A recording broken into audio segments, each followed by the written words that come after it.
Chongmare sampai pheke bodol kesam yakari bodol ketalo hamani abo salsa sanani koya washawani ni koya chongmare kasukano obahe mangpili nuzage fayo chongmare wo bodol slai lemini ufla kafla tabo hani hai nuzage fekya baskane lok sabha chongmare wo sababa kaplai uno yasa phachingo BJP tipramotha IPF ti kthajak ta yasa phachingo CPIM Congress India Jot kepalaja sababa keplai uno shawimaya fiaba bodola hablaimani bodol yakalaimani awimon klaimani tabuk ufla kafla chalaja oba hekino bodola keplai khaini awimongo thang shoge chanibo tondinani Krishnapur amchayo teprasha hamkrai mantri Vikas Debrahmani yagrome kabangma voter BJP ni bana romkha tondinani Krishnapur ni 22 vote number amchayo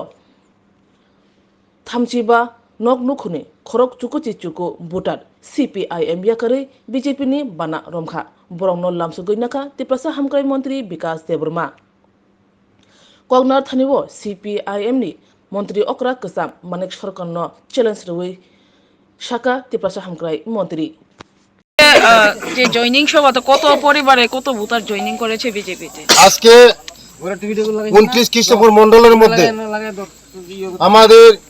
DM colony শক্তি কেন্দ্র 20 নং booth আমাদের এখানে দীর্ঘদিনের বাম বন্ধুরা 35 ফ্যামিলির 99 voter আজকে আমাদের সঙ্গে শামিল হয়েছেন ওনাদেরকে আমি ধন্যবাদ জানাই আমি ওনাদেরকে আমি ওয়েলকাম জানাই কারণ সারা ভারতবর্ষের মধ্যে মোদিজি যেভাবে উন্নয়ন করছে তার জন্য আজকে ওনারা আজকে আমাদের দলের সঙ্গে শামিল হয়েছেন আগামী দিন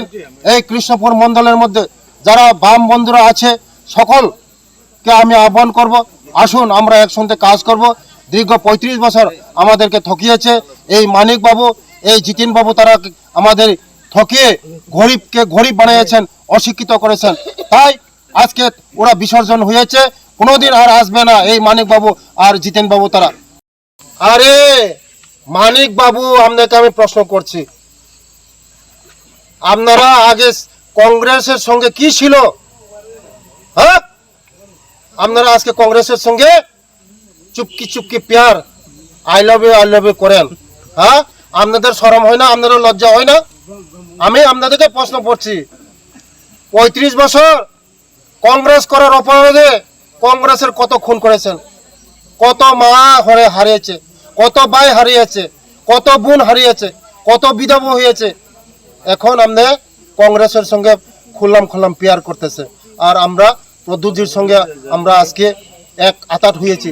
তাই কি হয়েছে জনজাতিদের জন্য ও কাজ করবে জনজাতিদের জন্য উন্নয়নের জন্য কাজ করবে একসঙ্গে কাজ করব আমরা 35 বছর 70-75 বছর আমার ভারতবর্ষের মধ্যে যা ঠকিয়েছে অমিত শাহজি বলছে জনজাতিদের জন্য যা অধিকার আছে তা দিয়ে কি হয়েছে আমাদের সঙ্গে আতাত হয়েছে কি হয়েছে একসঙ্গে কাজ করব উন্নতি এক ত্রিপুরা শ্রেষ্ঠ ত্রিপুরা করব জীবনে আর আসবে না সিপিএম আসবে না স্যার ওনারাই বলে থাকেন প্রাক্তন মুখ্যমন্ত্রী সিপিআইএম এর মানিক সরকার বলে থাকেন যে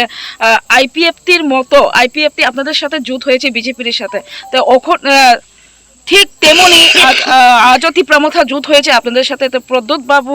কি পাহাড় দিন নিয়ে রাজনীতি খেলছে সেটাই কোনো রাজনীতি খেলে নেই আমাদের জনজাতিদের জন্য যা অধিকার আমাদেরকে দেওয়ার জন্য আমাদের একঠান হয়েছে আমি মানিক সরকার বলছি আমরা জনজাতিকে ঠকিয়েছেন তার জন্য আমাদেরকে বিসর্জন দিয়েছে 20টা সিটের মধ্যে একটা সিটও পাই না আমরা একটা সিটের অধিকার নেই আমাদের জনজাতিরা আমাদেরকে শিক্ষা দিয়েছে আগামী দিন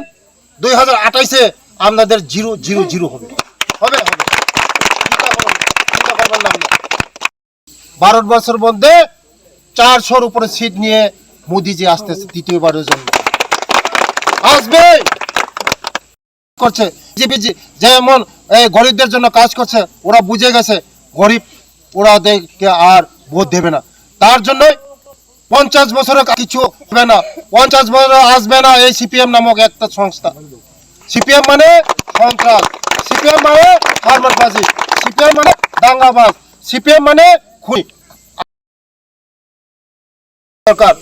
আমরা শুধু মুখে বলেন গরিবের সরকার আপনি নিজে এখন হ্যাঁ এসি গাড়িতে চলেন ইনোভা গাড়িতে চলেন আপনি কি গরিবের সরকার মানিক বাবু? মুখে বলেন একটা, করেন আর একটা। হ্যাঁ, আপনার লজ্জা থাকার দরকার। Thank you. ধনঞ্জয় মসুদ। কেন সিপিএম দল ত্যাগ করে বিজেপিতে যোগদান করলেন? কেন? বিজেপি সুন্দর কাজ করতেছে, তার জন্য উন্নয়ন হইতেছে, গ্রামের সাধারণ মানুষের লগে ভালো ব্যবহার করতে পারতেছে, রাস্তাঘাট, এই স্কুল কলেজ,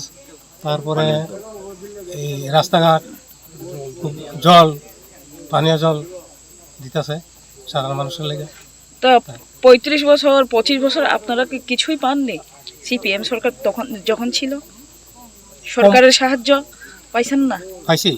কি কি পাইছেন? কম। আর এখন কি পাবেন এখন মনে তো আশা করেন? হ্যাঁ, বহুত আশা করি।